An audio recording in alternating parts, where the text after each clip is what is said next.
dones, tant en l'àmbit professional com també en el personal familiar. I volem parlar amb dues expertes en la matèria. Saludem a aquesta hora la Maria Herrero, membre del Sindicat de Mares en Diversitat Funcional. Bon dia, Maria. Bon dia i gràcies. I també la Vanessa Virgili, treballadora del SAT, del Servei d'Atenció Domiciliària i vinculada al sindicat CGT. Benvinguda. El Sindicat de Sanitat, gràcies. Gràcies. Doncs vinga, per obrir conversa, la primera pregunta que llenço és si les cures ha de ser una qüestió que col·loquem al centre del debat polític i social, també per acabar amb aquesta feminització i aquesta precarització. Sí, se'n parla molt de cures i el discurs en va ple, però a l'hora de la veritat els recursos per cuidar i les persones que cuiden són absolutament invisibilitzades i menystingudes. I totes les feines que estan en relació a les cures estan precaritzades, externalitzades, o en el nostre cas, que cuidem canalla dependent per tota la vida, de fet, durant anys ni existíem, ni per les entitats ni per ningú. Era una cosa que es donava per feta i ja està. I diem que no, que cures explotades, mares revoltades i que ja en tenim prou. I estem molt contentes de venir aquí amb les companyes del SAT, que són les que ens cuiden. Quan tenim les possibilitats de que ens concedeixin unes hores de suport, les companyes que venen a casa a donar-nos ajuda amb els nostres fills i filles són elles. I tenen unes condicions laborals, ella us ho explicarà, però també d'una enorme precarització que parla d'això, de que tota la societat s'omple la boca de les cures, però a l'hora de la veritat són absolutament menystingudes. Clar, i que justament que aquest 8M es posi el focus en les cures, creieu que servirà per fer d'altaveu d'aquestes reivindicacions i de posar negre sobre blanc de la situació real que també viviu les professionals de les cures, però ja en l'àmbit professional? Sí, teòricament és l'àmbit professional, però es tradueix també en una invisibilitat total, en unes condicions laborals d'abús total. I tot això servirà si estem segures i aprofitem l'altaveu, però necessitem una implicació de tots els actors. En el cas del SAT es tracta no només dels abusos que cometen aquestes empreses que són privades, sinó també de la corresponsabilitat que tenen Ajuntament, Generalitat, polítics, i nosaltres portem molt de temps fent feina sindical, interpel·lant-los, demanant espais, i fins ara no ha canviat massa la cosa. Totalment, és una qüestió transversal. Maria, Vanessa, clar, representeu les cures personals familiars i les professionals. En aquest sentit, és clau unir forces perquè arribi aquest missatge reivindicatiu? De fet, ens hem adonat, i jo crec que si ho reviseu, tots ho veiem, que actualment les lluites que hi ha al carrer, bona part són de cuidadores. Estan les companyes del SAT en vaga, estem nosaltres al carrer cada 2 per 3, però també estan tot l'equip de Cindy Llar, totes les dones que fan les neteges, les infermeres, però també les bibliotecàries, diem nosaltres. Les bibliotecàries també ens cuiden. Tot el sector de la sanitat, les tècniques sanitàries, són majoritàriament femenines i també estan al carrer. Per tant, si ens fixem, la protesta que hi ha actualment al carrer està molt lligada a la dignitat de les cures i a la pregunta que vosaltres fèieu per xarxes ahir teníeu un tuit molt bonic a xarxes que deia per què no cobrem el mateix que un tècnic del sector del metall? Per què les cures? I nosaltres ens preguntem ara, perquè nosaltres som cuidadores familiars, no tenim remuneració, però tampoc tenim vacances. Treballem 365 dies a l'any, 24 hores. I demanem uns mínims per la salut, demanem descans, demanem els recursos que hi ha sobre el paper per als nostres fills i filles.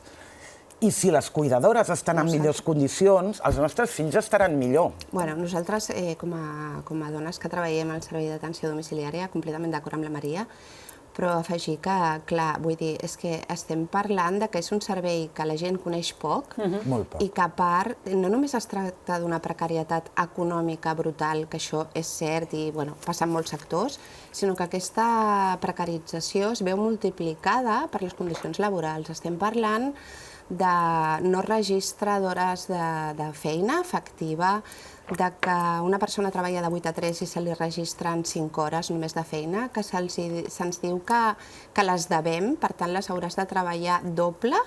Estem parlant de no tenir temps de descans dintre de la jornada laboral, de no reconeixement de malalties professionals, d'haver de lluitar per permisos retribuïts que té tothom. Estem parlant de coses molt i molt greus.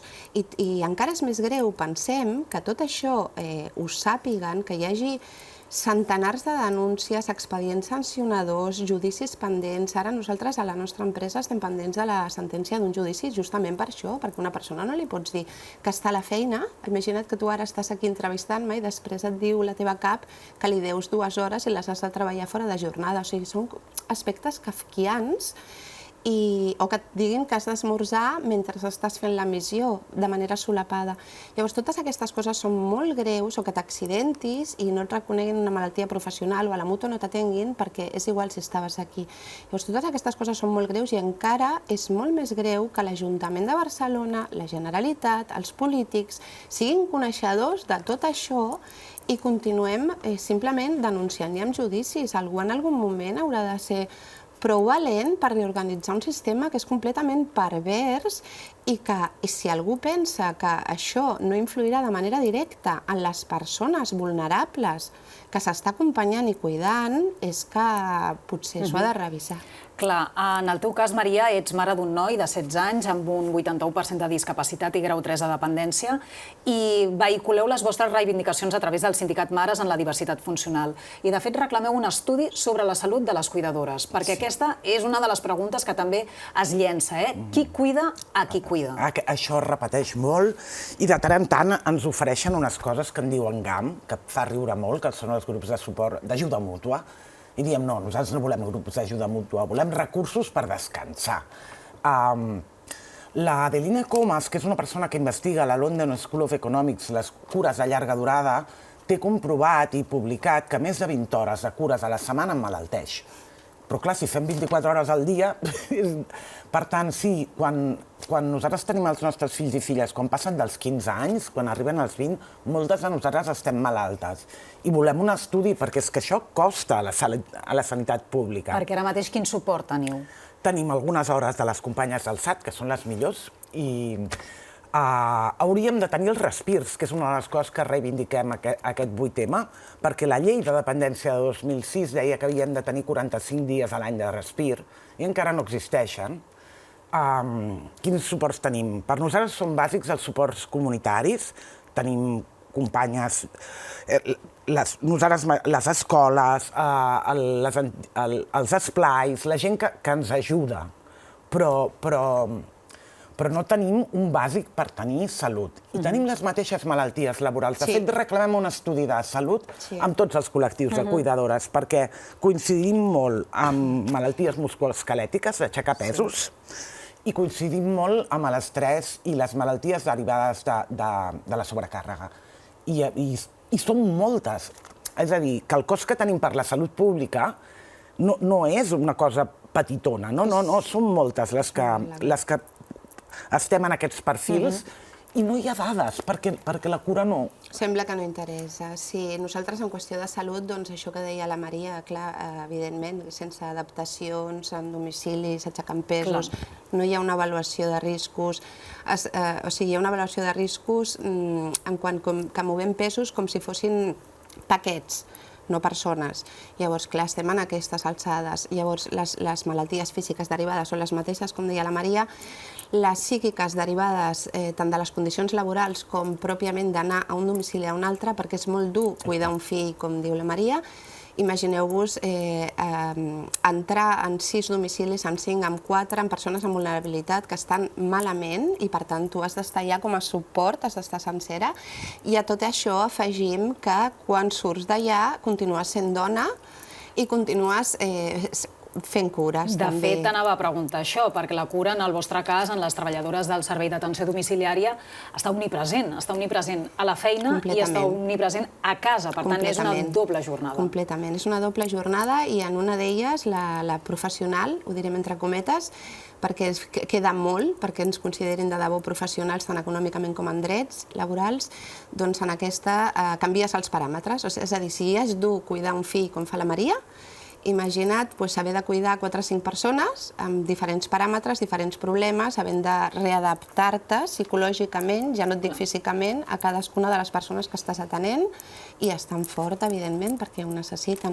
Després també està el tema de que hi ha moltes persones que són superagraïdes amb el servei, però per definició entrem a domicilis i de persones que estan malament. Llavors entra dintre de lo probable, evidentment, que hi hagi casos, i els hi ha, d'assetjament sexual, de maltractaments, etc., perquè es poden donar. Nosaltres això no ens sorprèn, ho veiem dintre de lo probable, com et deia, però sí que ens sorprèn molts cops les respostes que tenen les empreses quan alguna treballadora valenta, perquè no totes ho diuen, explica algun tipus de situació que se li ha donat en un domicili privat, no ho oblidem. Llavors hi ha respostes del tipus, doncs tu ets una professional, has d'anar igual, no es fa res, després hi ha uns protocols molt bonics, aparentment, teòricament, d'assetjament, de no sé què, però no es continuen seguint, o es treu aquella persona i s'envia una altra dona que no es queixarà. Tot això ens fa posar-nos les mans al cap de quin tipus de consideració i d'acompanyament i cura fa els polítics i l'Ajuntament i la Generalitat. Vull dir, tot això ho hem transmès també al gerent de l'Institut Municipal de Serveis Socials, la CGT va ocupar l'edifici, i són coneixedors. Són coneixedors. A partir d'aquí cal algú que vulgui endreçar tota aquesta perversió. Clar, Maria, tornem a parlar de la realitat de les famílies, que teniu fill amb discapacitat. Primer de tot, posem xifra a la discapacitat per tenir la imatge global de la situació. Sí, és molt important. De fet, discapacitats en el sentit general, en el sentit més ampli, des de les discapacitats físiques, orgàniques, sensorials, motrius, a Catalunya afecta molta gent, el 10% de la població. Per tant, no som poca gent, som molts. Ara, per sort, discapacitats greus, realment molt invalidants, doncs ja anem a l'1%. I pluridiscapacitats també. Fixeu-vos que és com una relació logarítmica a la inversa. Per tant, gent molt dependent, i fills i filles molt dependents, tampoc som tants. Però sí que potser per al fet de ser molt poquets ha estat molt difícil que ens... Clar, estem tan esgotades que ens ha costat molt unir-nos i dir prou, s'ha acabat. De fet, diem, si cuidessin els homes, hi hauria 2 ministeris. És un dels nostres lemes. I aquest any també diem cures explotades, mares revoltades, perquè fins ara ens volien callades. Les entitats del sector els hi ha costat molt reconèixer que existien, perquè feien totes les seves feines, tots els seus fons, tota la seva presència, però sense comptar que la feina l'estàvem fent nosaltres. Ens ha costat ben bé 2 o 3 anys que ara ens tinguin en compte, que ens tinguin presents, que ens citin, és un pas. Ens diuen que ens ho reconeixen, però volem més. Acaben de... Jo no sé si ho vau cobrir, però van signar ahir o abans d'ahir el Pacte Nacional per la Discapacitat, sense les treballadores, sense les mares, sense les persones amb discapacitat. Només amb unes entitats que de fet són la patronal i que de fet amb tota la gent que segur que treballa molt bé són molt corresponsables de no fer visible tota aquesta precarietat i són molt corresponsables que en 30 anys això estigui igual o pitjor. De fet, en el sindicat tenim mares que tenen fills ja de 40 anys, fills grans, i ens confirmen que estem lluitant el mateix que van lluitar elles fa 20 i 30 anys. L'escola inclusiva, totes les petites coses. I això també ens afecta a la salut. El fet d'haver de lluitar a l'escola, la sanitat, l'esplai, acabes esgotada. Doncs, Maria Vanessa, moltíssimes gràcies per haver vingut avui aquí al BTV Directe, per haver-nos explicat i ajudat a entendre tota aquesta situació de les cures que centrarà, recordem-ho, aquest 8M del 2025. Suposo que anireu a la manifestació de demà. Ens veurem demà. Ens veurem demà i, a més, juntes totes les cuidadores. Moltes gràcies a vosaltres. Moltes gràcies a les dues.